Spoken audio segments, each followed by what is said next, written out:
Hi guys, well here we are. It is it's the next weekend. And so I got 4 days remaining before 4 weekend days. You know, the rest are work days. Not get anything done. 4 days to get this done, and there's a lot. Let me spin you around and show you what we got.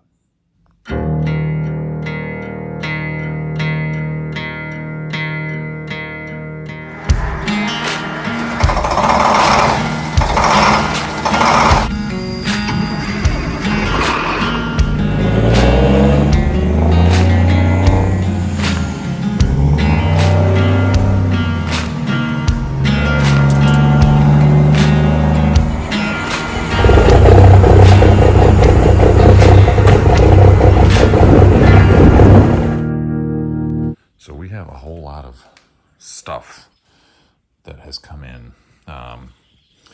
We've got some batteries and some battery boxes. We've got a bunch of plumbing fittings and shower fittings. We've got a diesel heater that I've had for a while and a stovetop that I've had for a while that may or may not get ran. We're at least going to run the wiring. We've got our converter and fuse panel, basically. We've got a mattress, we've got insulation, we got cabinets that are primed, we've got plywood, we got wallboard, we got paneling. What else do we got for paneling? Oh, if I can get it. We got paneling. We've got a futon sitting back there. We've got some shower paneling that's actually going to go back. We're changing our mind on that. And then just an array of stuff. You don't even want to know. There's hundreds and hundreds and hundreds, and to be honest with you, thousands of dollars sitting here. It blows my mind how expensive it is to build something like this from scratch. We got fuses, we got plumbing fittings, we've got wiring, we've got connection ports, we've got pigtails, more wire, sealants, bed hinges, a bunch of PEX fittings, seals, you name it. I think we've got just about everything we need, minus the shower stuff where we made a change. So we've got friends coming over for dinner tonight. He's given me the water heater out of his RV. It's actually not old, it's brand new, unused. But so today, before that all happens, the goal is we're gonna get that converter installed. We're gonna get batteries in. We're gonna finish the last little bit of wiring, and then we're gonna start plumbing. It's a little hard to do plumbing without having that water heater, but we're gonna do the best we can. And then tomorrow we're gonna the goal is to finish all the plumbing and to start insulating. That means that next weekend the goal is that what we've got left is paneling and shower. Basically the trim work. I shouldn't say the trim work, but the mostly finish work. And then we're ready to hit the road. What I won't finish before we sleep in this the first time is going to be trim work. There will be little bits of trim here and there. We'll see how it looks and how everything plays out, but we will have some trim work that probably won't get done. But that's really about it. I think and countertop. We may not get to the countertop. We'll see. But regardless, we'll get most of it. So let's get after it.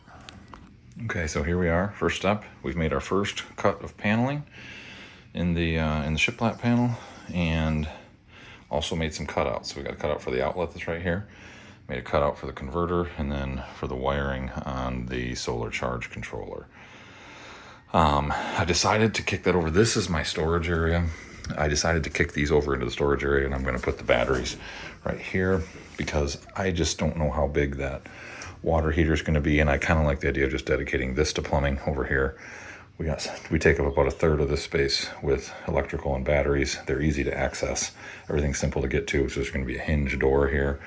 And then we've got storage back there. We don't honestly need very much storage. Again, consider our purposes with this. We're going to be staying in this anywhere from 1 to 3 nights at a time at a truck show. Probably just 2 of us, 4 of us at the most. It's going to be in fair weather. We're just we just don't have that much stuff that we're going to bring. It's not like when we go on vacation for 2 or 3 weeks and, you know, we're going halfway across the country and we've got something packed to the gills. So I think that little whatever it is, 2.5 foot by 3 foot space is going to be plenty for things like shoes and bags and you name it. And we've still got, obviously, you know, all the cupboard space up here that probably honestly is more than we need. So I've got the cutouts. I'm using brad nails. I realize that ideally I would be using crown staples, but yeah, I own a brad nailer and I don't own a crown stapler, and I'm just not going to make that investment for this. So we're going to brad this on. I did set it up so that this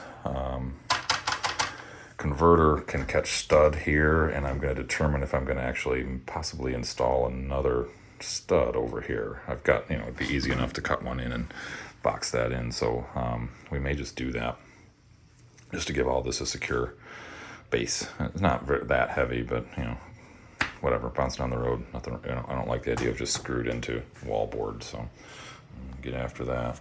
Okay, there we go.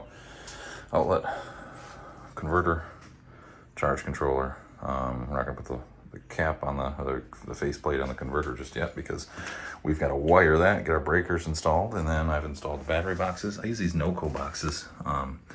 I really like all the NOCO stuff, to be honest with you. I've got a number of onboard chargers and bulkhead ports and now battery boxes, and I just really like everything they do, and not sponsored by them by any means, not sponsored by anyone besides my wallet. So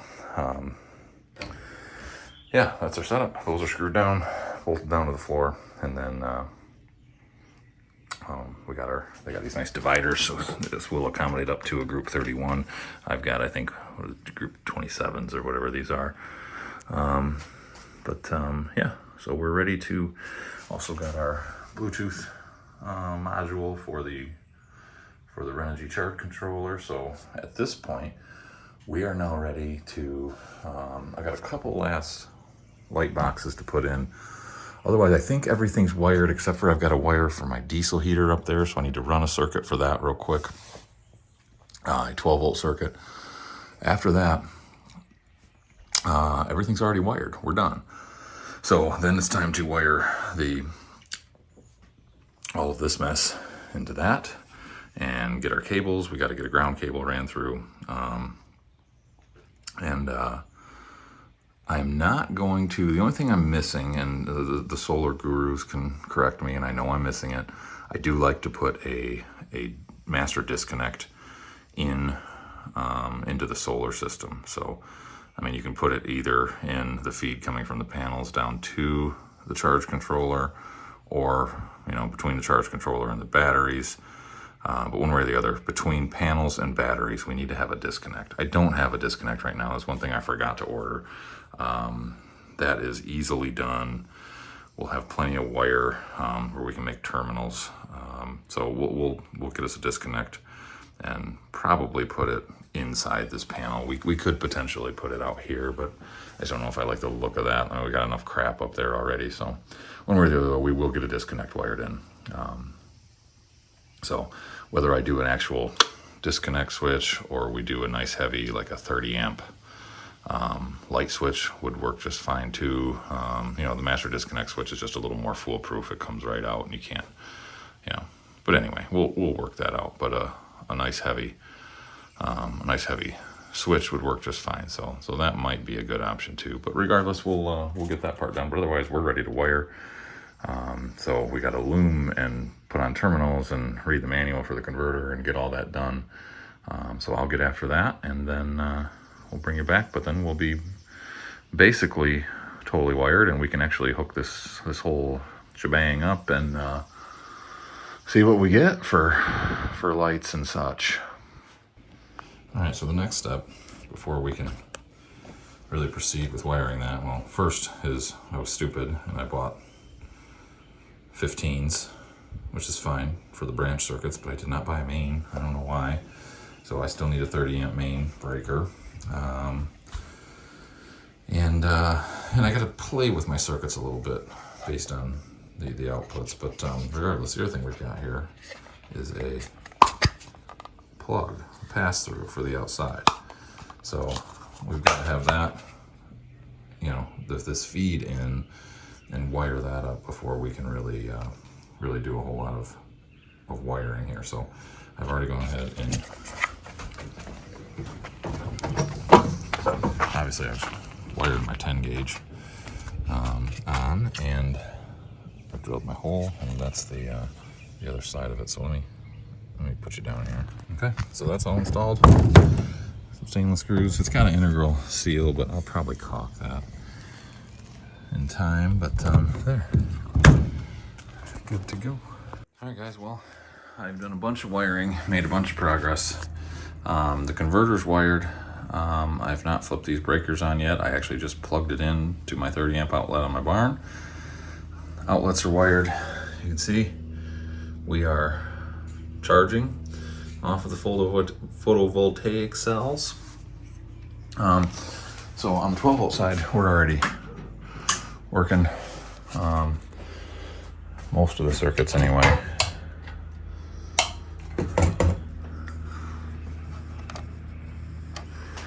We don't, I don't have fuses yet in for the diesel heater circuit, as well as the water pump and the water heater. But I've got everything labeled, what's going on, and the 120 side is done, other than obviously I've got my feed for the water heater still yet to do. But yeah, everything's in, everything works. So like I say, I have just plugged it in, so we're going to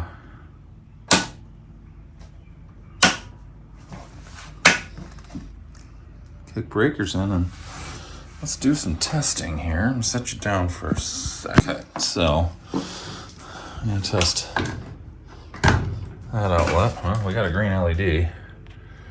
So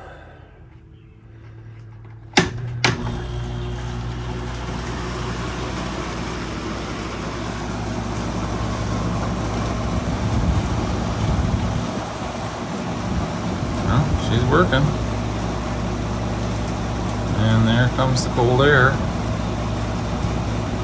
Let that compressor spool up a little bit.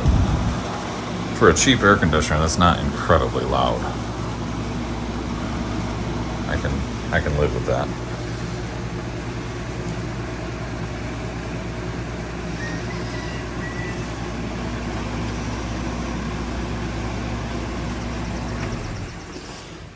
And just out of curiosity, just want to make sure.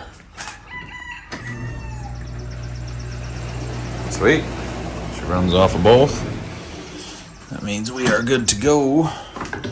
We'll obviously tighten that cord up when the time comes. I just wanted the outlet to be relatively close, but all right, well, it's official. It's wired in. Like I say, other than those circuits, I haven't loomed everything in there just yet. I've loomed everything feeding in.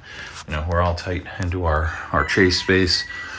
Our 10 gauge is all down, but because these still have to be wired up, and there's a switches that have to be wired in. So I was gonna wire my own toggle switches for the water heater and the pump, but I don't know what my buddy's got with the water heater that he's bringing. So there may be a switch panel with it. If not, I may order one. We'll see. So I'm holding on that part. But with that, you know, all the boxes are in. Everything's wired. I think we're done with electrical. The only thing I might do is wire in the pigtail for the diesel heater, so those just aren't hanging. Yeah, I think we're good. Nice and neat, nice and clean, easy access down there. Everything's banked together. We can pop open this lid of the bed. We've got batteries. We've got all of our wiring easily accessible. Everything's good. The only thing that might happen is if I end up doing a cooler, a 12 volt style cooler, which is, I don't know if I'm even going to bother, to be honest with you, because for the short times we're going to be camping, just an ice chest might be just fine, to be honest. But either way, if I did that, I would just tap off of one of these 12 volt circuits and probably put a, you know, just a 12 volt socket right in here somewhere, whether it's a USB or a, just a cigarette lighter style. So anyway, that's still a thing potentially, but other than that, we're good. Okay, so since I can't work on electrical anymore for the moment, we proceeded on to plumbing. I did discover that I don't have any. I just went to the damn hardware store to get a breaker and some terminals, and I don't have any construction adhesive. So we're gonna get up early tomorrow and run to Menards, and I've got some paneling and some breakers and stuff to take back, and we'll pick up some construction adhesive along with the other stuff we're getting. So, but anyway, so yesterday I bought the right size hole saw. I don't prefer. I'm a Milwaukee fanboy all day, but I don't prefer Milwaukee for hole saws. I like the Diablos, to be honest with you, but I couldn't find Diablo in the right size, so in 3.5 inch, which is what we need for 3-inch PVC, which is what's going to run through here. So I have bored through the 16,000 layers of 2x4s and foam insulation and Luan and plywood and you name it that is making up this little piece. It looks a lot more like more wood than it really is, but oh no, I caught the edge of a 2x4. My brace was right there, so I measured where the toilet has to sit, and I measured where there's actually I think you can see it right there, but we cleared across. We actually cut barely into that cross member in the lip of it, but it's not really a cross member, it's one of these side supports. But anyway, we cleared that, so everything works. So obviously there'll be a piece of pipe on here that'll sit just like that. Pipe will, and then the toilet will bolt down to that. Of course, the pan will be sandwiched in between. But then the other thing I picked up yesterday was this extension. Let's see if that's still hot. Not really. Because I now have to drill all the way through. That's my tank down there, and I've got to drill into that. Now, some of you may say, hey, you're supposed to use a spin weld fitting, and you are. I'm not investing in the router and all the stuff and going through all that rigmarole. So we're gonna do this. We're gonna do this my way, and we'll see if it works. Maybe it won't. I don't know. If it doesn't, we'll always wish it had. Okay, so that worked out pretty well. I know you can't see, but we're bored all the way. There you can. We're bored all the way through. Everything's set. So, I mean, once I have some construction adhesive to set this, we'll be in good shape. But first, I do need to do something here. So we've got to get this drain installed, and I think this one's going to be a little more tricky. So what we're going to do is we're going to use a small hole saw, whatever that is, a 2-inch or whatever that is. That's going to be the perfect size for our threads to fit through, because we want to sandwich. We want this collar to go directly underneath that pan. We don't want to sandwich layers. So, and that'll locate everything for us.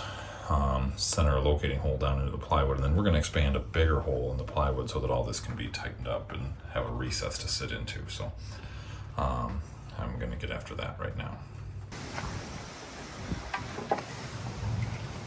Okay, well, it is the next day. We're plugging away. We have got, grab my PEX tool. Obviously, you know, you saw yesterday, that's all installed. We now have water pump. That's electric water heater. I think you can hear it. Gas water heater. We got to label those switches still, but I think this time I had to order some parts for the shower drain. So I haven't worked on that anymore, but we do have a hot water heater all installed. Well, I shouldn't say that. There's no gas and there's no water yet, but we're working on water right now. We're about to get the tank installed. I just found that I don't have the right size clear tubing to do the fill, but I'm gonna put that in anyway. We're about to do the drain valve. I just drilled the hole through the floor, and then the feed to the pump. I forgot to get another 3-way valve for a winterization suction point, so I'll have to add that in later. But in this, we'll do a fitting right there at the pump, and we'll just put a order another 3-way valve, and then we'll be able to do a just a piece of clear tubing off of that to be able to pull RV antifreeze in come fall. So But at any rate, yeah, I'm gonna get to plumbing. You can see I've got my elbows are installed, one for the feed and one for my drain. So yeah, I'm about to try. I've never crimped PEX before, to be honest with you. So we've had that tool at work for a while, and I'm gonna try my hand at it. So let's get after it. All right. Well, we're underneath. I don't know if you guys can see, but I ordered this little piece yesterday, and man, it turned out perfect. So that's my leg coming out of my shower drain. So that's just straight 1.5 PVC, 3 threaded on to the drain itself, and then that's a gasketed coupling there. So this is a little, it's called a low profile P-trap. So it's still going to control fumes, which is obviously important since I'm using a combined black and gray tank. It's still going to control fumes because you can see it's got that space for water to sit, which traps those fumes inside. But it is low profile, so you see I've got room actually still on top of that tank, and then it comes over and it's got a little flexible line. This thing's awesome. I also did this earlier. Our sink is tapped in. We're through the floor. Nice angle coming in, and into our makeshift front gray tank. All right, so some of you will probably tell me that I'm a horrible human being for doing this, and I should have spent the $500 on spin weld bits and fittings and a 1/2-inch drive router, and I'm just not going to do that. So what I've got is a closet flange for a toilet. I don't know if you can see, but I got it flipped upside down. That's my tank. That's the lid of the tank. I've got a non-wax rubber seal sandwich underneath there, and those are some 5/16 coarse thread screws. And I'm telling you, she's tight. She's real tight. I am also going to just gob this full of roof cement, just as extra insurance. But now you can see I've got a 3-inch lines right up with my hole, and then I'll have the other closet flange that'll be pointed down, obviously, and a piece of short little piece of 3-inch pipe in between. Bada bang, bada boom. We're tapped in. Got to get things done. Got to make it work. I just kind of walked the plumbing aisle and started coming up with ideas, and that's what we came up with, guys and gals. All right, well, it is weekend 2 of this 2-weekend thrash to get the camper done. And let's see, it's Saturday morning. The camper's still studs on the inside, and we're supposed to sleep in it Friday night. So I better get after it. I'm surrounded by a sea of parts and fittings and finishes and you name it. And but where we stand right now is the electrical is 100% done, and like 100%, and the plumbing is about 80 or 90%.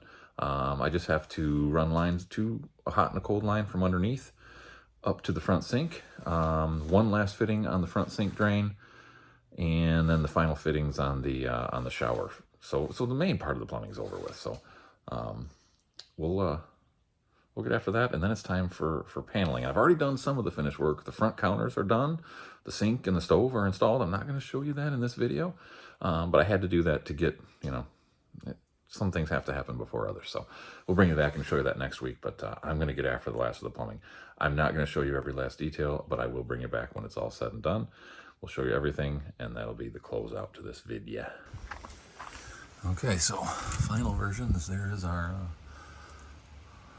shut-off valves, low point drains coming off, and you can see we're loomed under the truck.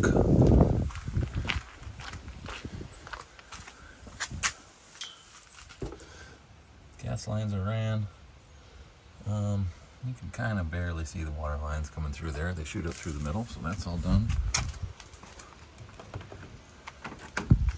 And I can't show you everything in here. You can't look,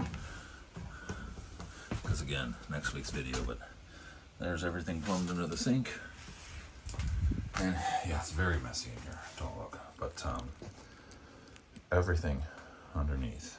So we've got our Our fill is in now. Our lines ran back here going to the toilet and the shower. We've got shut-off valves right here, there and there.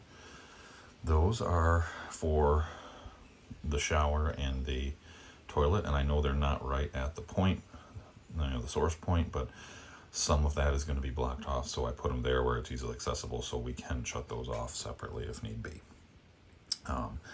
We've got our dual valves there to isolate the hot water heater for winterization purposes, and the water heater is all plumbed. So on the plumbing side of things, that's it. So guys, thank you for watching. I know it's a little bit of a boring video, but that is my version of electrifying and plumbing a small DIY build camper. So hope you enjoyed. Hope it gives you some ideas on if you're working on a similar project. And thank you for watching as always. And we'll see you next week for the almost final reveal. Take care.